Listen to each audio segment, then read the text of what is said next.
দফা প্রতিশ্রুতি আমরা বলেছি কুড়িগ্রামকে যদি দুইটা কথাই বলি, একটা হচ্ছে কুড়িগ্রামকে কম্বল ত্রাণ এইরকম মফিজ এলাকা থেকে উদ্র করে আমরা একটা আত্মমর্যাদাশীল জেলায় নিতে চাই।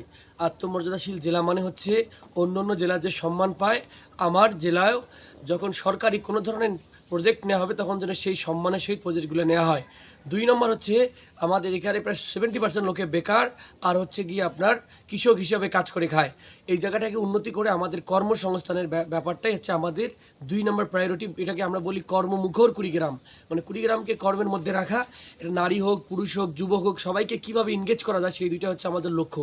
এই ক্ষেত্রে আমরা প্রতিশ্রুতি বলেছি নারীদের জন্য কুড়িগ্রামে কুড়ি শিল্প বানাবো এবং ইয়াংদের জন্য মাল্টি স্কিল ডেভেলপমেন্ট সেন্টারের মাধ্যমে প্রশিক্ষণ দিয়ে তাকে বিভিন্ন জায়গায় পাঠানো, বিদেশ পাঠানো, দেশের বিভিন্ন ধরনের কলকারখানায় পাঠানো, ফ্যাক্টরিতে পাঠানো এবং উদ্যোক্তা বাড়ানো, নানা রকম কাজ করে আমরা কর্মসংস্থানের ব্যবস্থা করব। আমরা বলেছি যে আমাদের নারীদের চিকিৎসার সমস্যা রয়েছে, সেগুলো স্পেশালি আমরা চিকিৎসা ব্যবস্থা দেখব। আমরা বলেছি যে কুড়িগ্রামে একটা কুড়িগ্রাম লোকাল পার্লামেন্ট বানাবো, যেটার মাধ্যমে কুড়িগ্রামের মানুষের যে একটা অভিযোগ যে কিভাবে আমরা এমপির সাথে কানেক্ট হবো সেটা আমরা ডিরেক্টলি কানেক্ট করতে পারবো এটার মাধ্যমে কি। এছাড়াও যদি আমরা বলি যে আমাদের এখানে মানুষজনের সবচেয়ে বড় সমস্যা হচ্ছে শিক্ষার মান উন্নয়ন হয় নাই। এই জন্য আমরা একটা শিক্ষার মান উন্নয়ন বা শিক্ষার মান উন্নয়ন কমিটি বানাবো, যেটা হচ্ছে ঘুরে ঘুরে শিক্ষা প্রতিষ্ঠানগুলোকে তালিকা করবে, এদের মান করবে, গ্রেডিং করবে, এদেরকে প্রশিক্ষণ দিবে, কিভাবে পুরো হোলিস্টিক্যালি আপডেট করা যায় সেটা নিয়ে আমরা কাজ করব। সামষ্টিকভাবে বলতে পারেন 13 দফা আমরা ঘোষণা করেছি। নদী নিয়ে ঘোষণা বলেছি যে নদীটা আমাদের জন্য অভিশাপ, সেটাকে আমরা সম্পদ বানাতে চাই, ড্রেজিং করে রিভার ড্রাইভ বানাতে চাই। এইগুলো হচ্ছে আমার মোটা দাগে যদি কথা বলি সেগুলো। কেন আপনি এই আসন থেকে নির্বাচন করতে চান? আমার বাসা এখানে এই আসন থেকে তো করতে হবে। এই আসনে সবচেয়ে বড় সমস্যা বেশি মনে করি সদরে এমন কিছু রাস্তা আছে, এগুলো আসলে 200 বছর পিছিয়ে না, 380 বছর পিছিয়ে আছে। এগুলো কোনো রাস্তার মধ্যেই পড়ে না, নদীর একটা মানে চরের মতো অবস্থা আর কি। তো সেই জায়গা থেকে এই অঞ্চলে আমি ইলেকশন এই জন্য করতেছি যে এই অঞ্চলের মানুষের যে লিডার যারা ছিল সম্মানের সহিত বলি, ওনারা আমাদেরকে ফেইলর, তারা আমাদেরকে কোনো সার্ভিস দিতে পারে নাই। আমাদের এখানে সেবক না হয় ওনারা শোষক হয়েছিলেন। এই জন্য মূলত আমি এই অঞ্চল থেকে দাঁড়িয়েছি।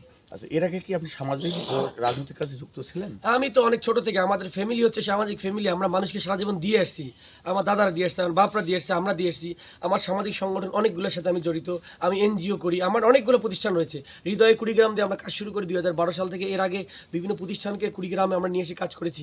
তো সামাজিকভাবে আমি অনেক সংগঠনের সাথে জড়িত এবং এস্টাবলিশ করেছি। আচ্ছা, জুলাই সনদ বিষয়ে গণভোট নিয়ে আপনার আহ্বান কি? আমরা তো অবশ্যই হাভোটের পক্ষে, বাংলাদেশের সংস্কারের পক্ষে আমরা রয়েছি এবং এটা বাংলাদেশে একমাত্র সুযোগ এসেছে যে বাংলাদেশকে মাফিয়াতন্ত্র থেকে মুক্ত করে একটা স্বচ্ছ একটা জনগণের রাষ্ট্র পরিণত করার জন্য এই সংস্কারের কোনো বিকল্প নেই, যেটা হাভোটের কোনো বিকল্প নেই। আচ্ছা, আসন্ন জাতীয় সংসদ নির্বাচন নিয়ে আপনার প্রত্যাশা কি? আমার প্রত্যাশা হচ্ছে, আমার কিছু বিষয়ে প্রত্যাশা হলো যে হ্যাঁ, কিছু কিছু জায়গায় হয়তো ভালো হবে, বাট আবার সংখ্যাও আছে। যেভাবে বিভিন্ন জায়গায় আবার আক্রমণ করা হচ্ছে, অনেককে মেরে ফেলা হচ্ছে, এটা খুবই সংখ্যার জায়গায় এবং প্রশাসনের নিষ্ক্রিয়তা অনেক সময় আমি মনে করি যে আমাদের ক্ষতিগ্রস্ত করতে পারে, শত শত প্রাণ নষ্ট হয়ে যেতে পারে। তো এই সংখ্যাটার সাথেই এবং বিভিন্ন জায়গায় হুমকি ধামকিটা একটা কমন ফিচার হয়ে গেছে। এই হুমকি ধামকিটা কেন দেয় সেটা আমরা বুঝে আসে না, বাট প্রশাসন যদি এটার অ্যাকশন না নেয় তাহলে আমাদের ইলেকশন করতে গিয়ে অনেক কষ্ট হবে এবং অনেকের ক্ষতিগ্রস্ত হবে বলে আমরা আশা করি। বেকার যুবকদের কর্মসংস্থানের জন্য আপনার পরিকল্পনাটা কি? সেটা তো বললাম যে মাল্টি স্কিল ডেভেলপমেন্ট সেন্টার মাধ্যমে ডাটা একটা প্রোফাইলিং করা হবে। সব ইয়াং ছেলেদেরকে আমরা প্রোফাইলিংয়ের মধ্যে নিয়ে আসবো, ডাটা এন্ট্রি করব, কে কোন কাজের জন্য দক্ষ তাকে সেই কাজ অনুযায়ী তাকে আমরা ভাগ করে তাকে সেই কাজের মধ্যে পাঠাবো, যাতে কর্মসংস্থান সৃষ্টি হয়। সাপোজ একটা আমরা বিদেশগামীদের জন্য একটা সেন্টার বানাইলাম, তাহলে দেখা যাবে ওখানকে প্রশিক্ষণ দিলে সাউথ কোরিয়া বিভিন্ন দেশে পাঠালে এক বছরে 3-4 হাজার লোককে বাইরে পাঠানো যাবে। সো নানা রকমভাবে যুবকদের সেগমেন্টেড করে আমরা কাজ করবো। আচ্ছা, তরুণ ভোটারদের জন্য আপনার বিশেষ বার্তাটা কি? তরুণ ভোটাররা ডেফিনেটলি তাদের যে কথাটা সেটা মুরব্বীরা বোঝে না। তো অনেক চেঞ্জ হয়েছে, জেনজির সাথে আমার যে কানেকশন সেটা একজন 50 ঊর্ধ্ব মানুষের সম্ভব না। তো সে জায়গা থেকে আমি তাদের পালস, হার্ট সব কিছু কি বুঝি। সুতরাং আমি মনে করি আমি তাদের right person to represent their voice in parliament. তাদের কথাগুলো পার্লামেন্টে নেওয়ার জন্য আমি হচ্ছে একদম ব্যক্তিগতভাবে একদম পারফেক্ট লোক এবং তাদের সাথে কানেক্ট করি। যেহেতু আমি ইউনিভার্সিটির শিক্ষকতা করি, আমি তরুণদের ভয়েস বুঝি, তাদের আন্ডারস্ট্যান্ডিং বুঝি, তাদের সাইকোলজিক্যাল বিষয় বুঝি, কী চায়, কেমনে চায়, কীভাবে চায়। সুতরাং আমি মনে করি তাদেরকে আমি ভালো মতো রিপ্রেজেন্ট করতে পারবো। সকল ভোটারদের জন্য আপনার প্রত্যাশা? সকল ভোটার হচ্ছে আমার কুড়িগ্রামকে আপনারা আমার এমপি, আমি কোনো ব্যক্তির হব না, কোনো গোষ্ঠীর হব না এমপি, আমি সবার এমপি হতে চাই। আমি জননেতা ইভেন হতে চাই না, আমি জনখাদেম হতে চাই।